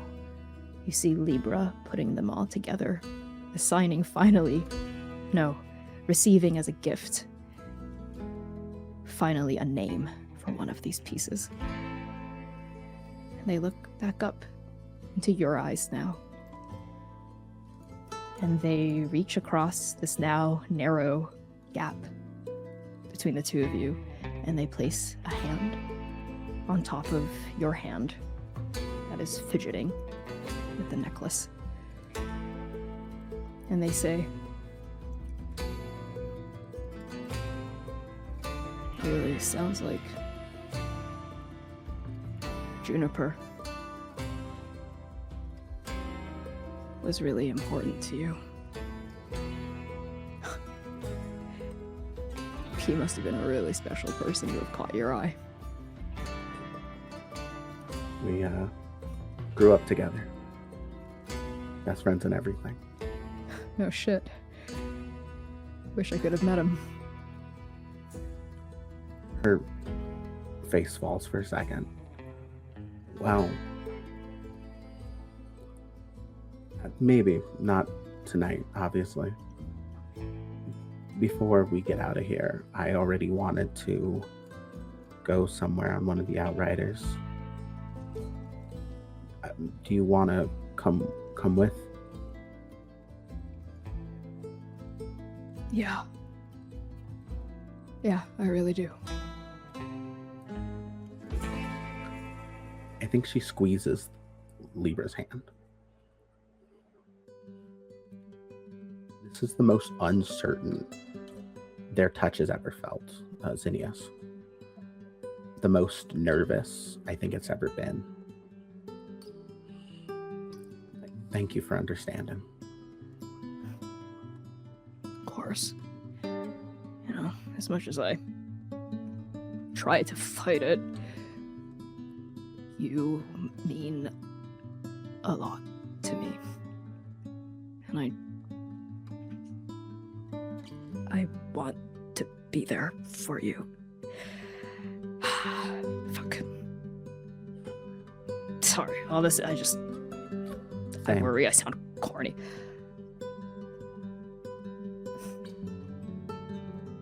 Hey, for what it's worth, I know they're gone, but they're never really gone. You know? Because you're still here. I mean, y'all have the song, so I'm gifted a little bit of them to you too. They're part of my heart, just like you are.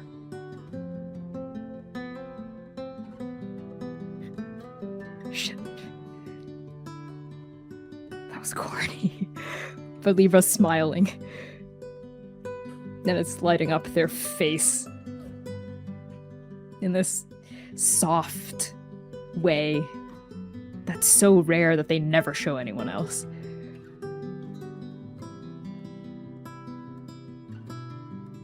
And they lean their head in toward you and rest it against your shoulder.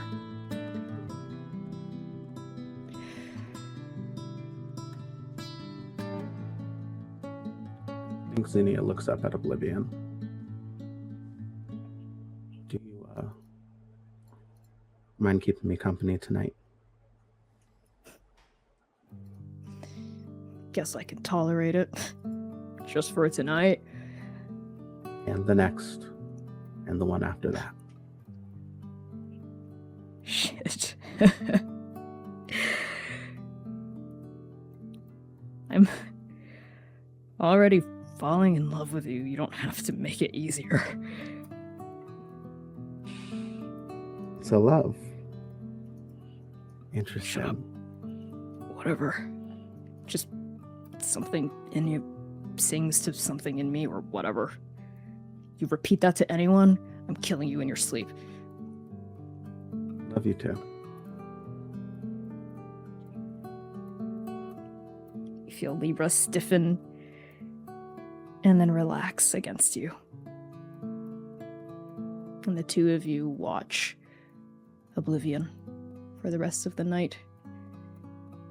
And though that undark seed still looms and there is still terror and there is still the guarantee of an ending, somehow, with them, there's a strange kind of peace, too. As the days pass, Saral busies themselves with the hard and very, very necessary work of archiving. This is why they returned to Keseki in the first place. Not just Saral, all of you. This is an archival mission, after all, and Saral is the archivist.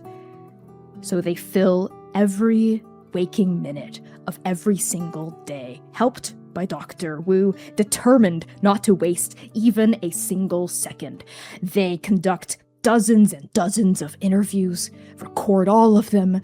They sketch out extensive family trees, lineages, personal histories. They document as much as they can about everyone, from the biggest things like major life events to even the smallest, tiniest throwaway details like someone's favorite type of tea or the name of a pet they had when they were 8 years old. All of this is deemed important. Nothing is left behind. The sorting, the sifting, that can come later. Right now, it's just about collecting, writing it down, witnessing, remembering. Zinnia, you find Saral near the town square on one particular day. She's in the middle of wrapping up an interview with an elder. And as part of this interview, Saral played shogi against this elder and lost very spectacularly, basically got entirely trampled across several matches. And the elder is still chuckling as she gathers up the pieces and nods in your direction as you approach. And Saral turns to you with a small smile. Ah, Zinnia! And even from the distance, as you're getting closer, you can see the dark bags under her eyes, the exhaustion on her face. You can smell the coffee in a flask, a thermos she keeps nearby. But that smile is still there. It's real, but it is tired. And they say, I was just about to get ready for my next meeting, and then the one after that, and I think I have several more after that one as well. Just trying to jot down as many stories as I can before it gets a little too dark and the writing gets hard. Did you need something? Can I help you with anything? I wanted to check in. Oh, okay, yeah. Well, I'm doing great. I'm totally just trying to get it all done. Trying to make sure that nothing's forgotten. Zinnia sits down.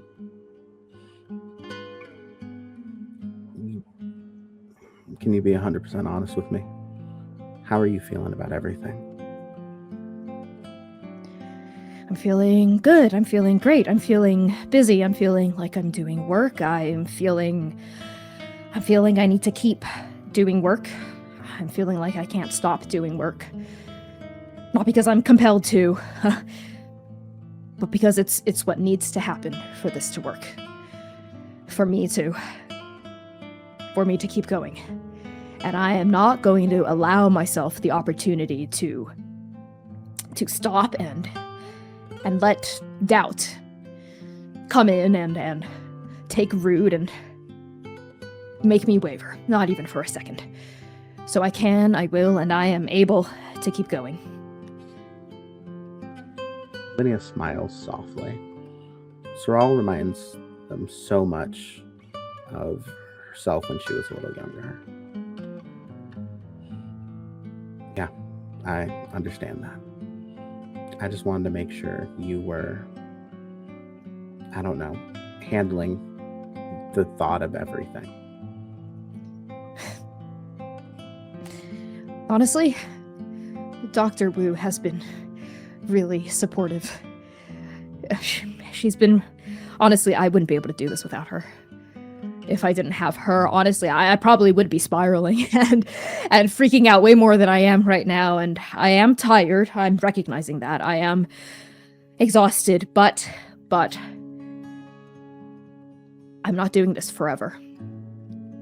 There is an end point. Jack is going to finish the shuttle. I can keep pushing until then. I know I can. Hey, honestly, grad school was worse. Yeah. Zinnia softens again. She fidgets with the ring. I wanted to offer you something that might help with archival. Okay, yeah. What is it? Well, you know I was on here for a couple of years before meeting the Tears and everybody. You're not the only one who has a tendency to write stuff down. Zinnia produces, I think, 2 journals. One that is sort of I think it says survival guide on the front. This one is pretty much anything I saw or dealt with that mostly was dangerous, but a few things that weren't. Thought you might want this. And then the other one is a journal that looks very familiar. It is old but well loved. In the inside, it has a little inscription from Zinnia's parents. This is a document of my first year here. Your first year?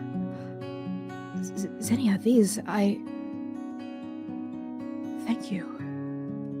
And Sorrel accepts the journals.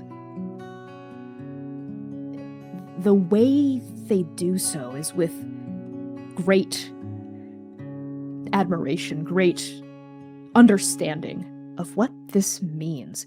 Both the value, of course, the logistical value of the survival guide, but also the deep historical and personal value of your journal. The first one, the one that documented your arrival, that documents who you are, that contains the inscription from your parents. The weight of it isn't just in the pages, it's in the memories and the legacies that it holds. And Sorrel can feel it as you hold these out to her. And she looks up at you for you to share what you came here to share. You catalog in every story on Kesuke. I thought mine might be an interesting perspective to share. Of course, every perspective is interesting and valuable, and I think it's no secret that we all know you've been something of a closed book, and none of us blame you for it. Really, we get it. I get it, as someone who trades in and is driven by the desire to not only crack open closed books, but write books of my own and share them. Thank you. I was really hoping, actually, that you, in particular, would share something with the archive. I know that your past is something of a mystery, and I've always assumed that it was for good reason, or that maybe it was... Some things are just too painful to say out loud, you know? But the story of Keseki, it wouldn't be complete without your story, Zinnia. Yeah. Thank you. I just wanted to drop that off and thank you for all the work you're doing. It's important and underrated. Thanks. You know, the Tears of Fayumi are maybe the first and only organization where I felt like I didn't have to argue and defend why history and memory is so important. But the Tears just get it, and you just get it.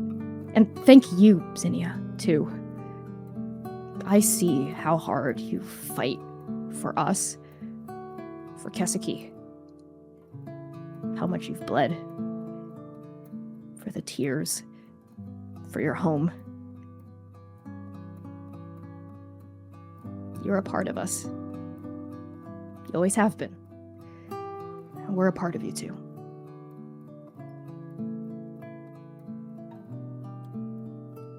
Zinnia smiles, smirks more so, and I think gets up and just waves off to Saral. Saral waves back and turns to conduct their next interview. And as the days pass, Azali's raid stays on the wall. They don't eat. They don't sleep. The only movement they make is to take slow, measured sips from the water skin at their waist. But their eye remains fixed on that distant horizon, on the dust, on the direction that Dom headed toward, on the past that has never stopped haunting them. And Zinnia, this is where you find Azali's raid now. It's as though they haven't moved from your last conversation up here, because, in truth, they haven't. They are the light, trapped in the dust, stuck forever in the moment of its shattering. How do you approach them? I think, like Zinnia has done a million times before, Zinnia brings food. It's not much, but it's something. I think Zinnia sits down next to Azal and offers it. You need to eat. You know that, right?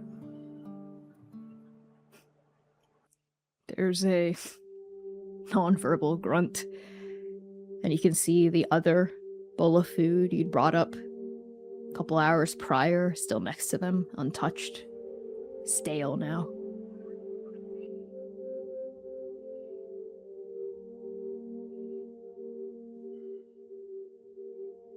Do you think we're getting out of here?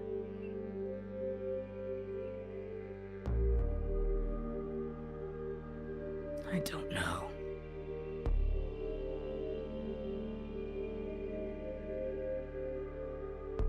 Yeah. I think Zinnia wrestles with how to do this, because this is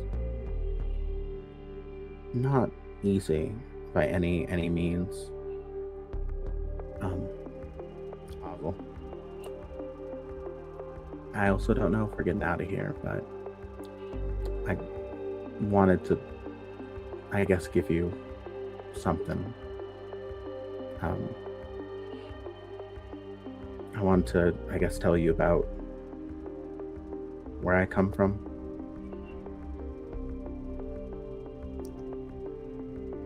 At that, Azali's raid finally takes their eye off that distant horizon, and they turn to look at you.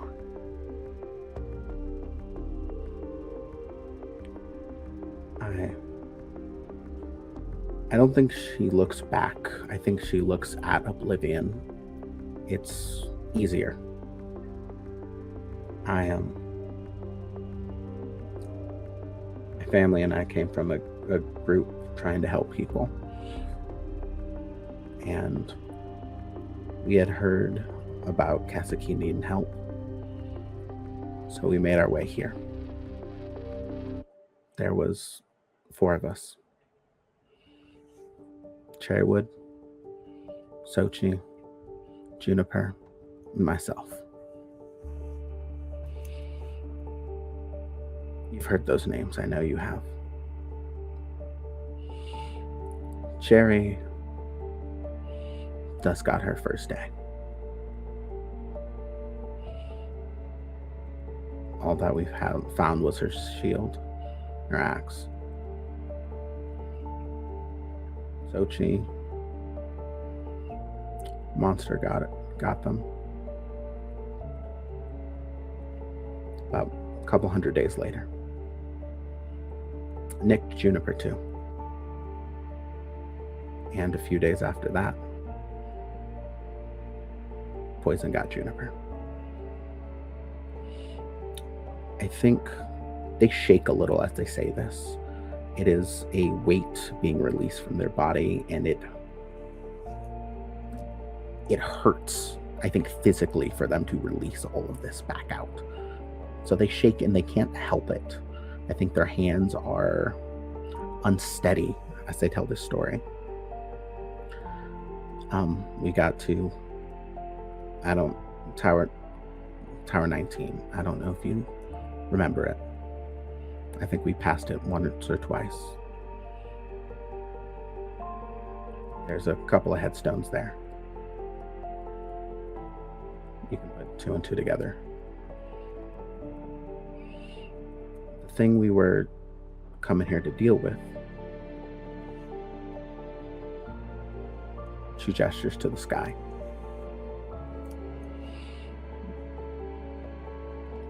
I don't know what we were going to try to do, but we were going to try.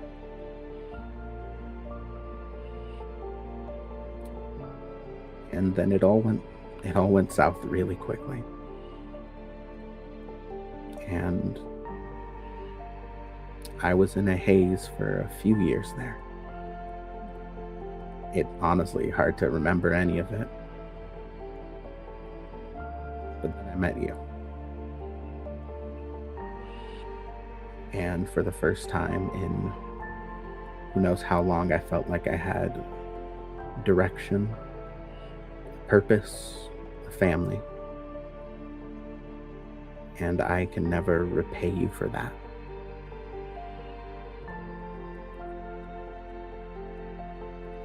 So, before anything happens, and if it doesn't work, I needed to tell you thank you for everything. And I think she's crying by this point.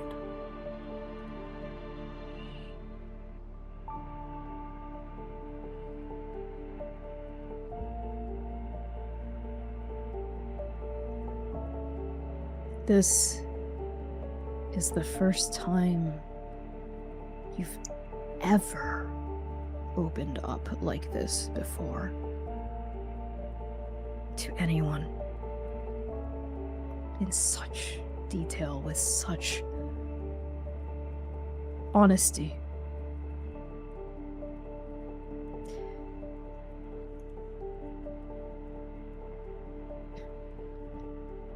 It lingers between the two of you, this gift of yours. And there is a warmth to it. The same kind of warmth that a bowl of homemade soup shared with a stranger might emanate.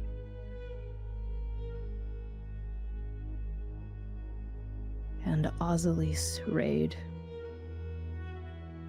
does something they've never done with you, with anyone, really, in 8 years. They reach across the distance And they place a hand on your shoulder.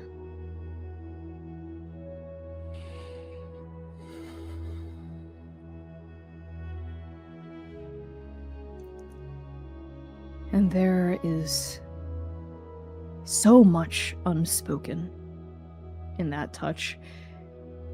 That's always how it's been between the two of you. Words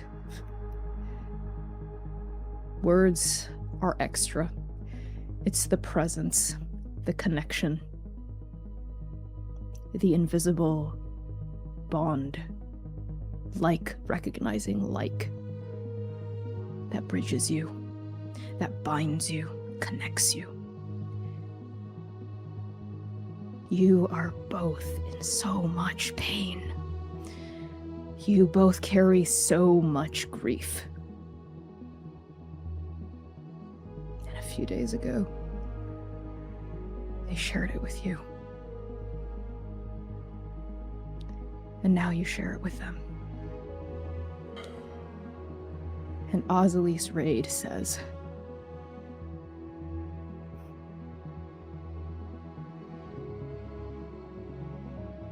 Well, in that case,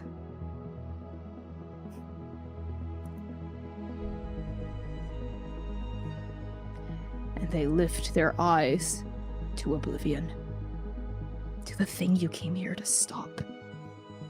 To the thing that's still here. To the work that is not yet done. And they say, it looks like we have a lot of work left to do. and using your shoulder to steady themselves. For the first time in days, they stand.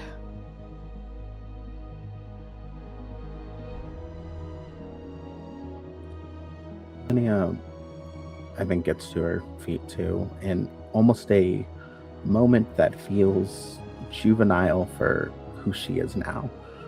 Wipes her eyes, wipes the I think the snot from her nose, and smiles for a quick second. You know, you haven't eaten in a while. You might need help down. They grunt, and they allow you to help them, unsteadily, but in a way that they need. Up and down from the wall. And finally, Azalise Raid looks down and away from the distant horizon, and they turn their gaze back to the work.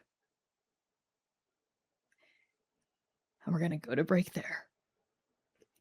Thank you all so much for tuning in so far.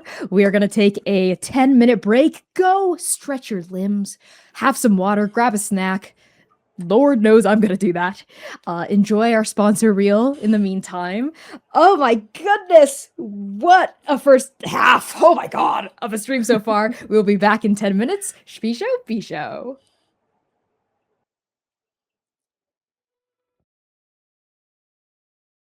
Howdy, Transplay nerds! It is, once again, Sponsor Connie time. Arc 4 is proudly sponsored by Hero Forge, a website where you can design and print your very own custom miniatures. But you already knew that, didn't you? Because the spectacular Hero Forge has sponsored us every single arc so far. We've stuck together through all sorts of exciting updates, like Hero Forge Pro, statuettes, color-printed plastic, premium plastic, but now, it's time.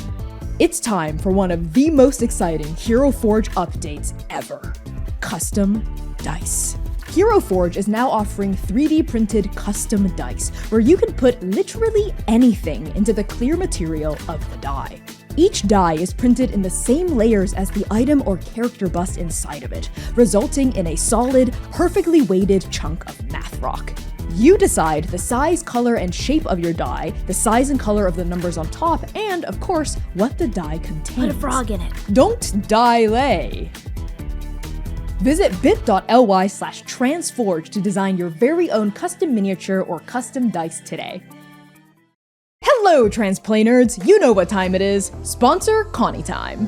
For Arc 4, we're collaborating with the Working Families Party, who are building a multiracial coalition of working class people to make our communities a better place to live for everyone. You might be thinking, why does a political party care about a queer tabletop show? As it turns out, the Working Families Party believes in the power of fandom to effect positive political change in the real world.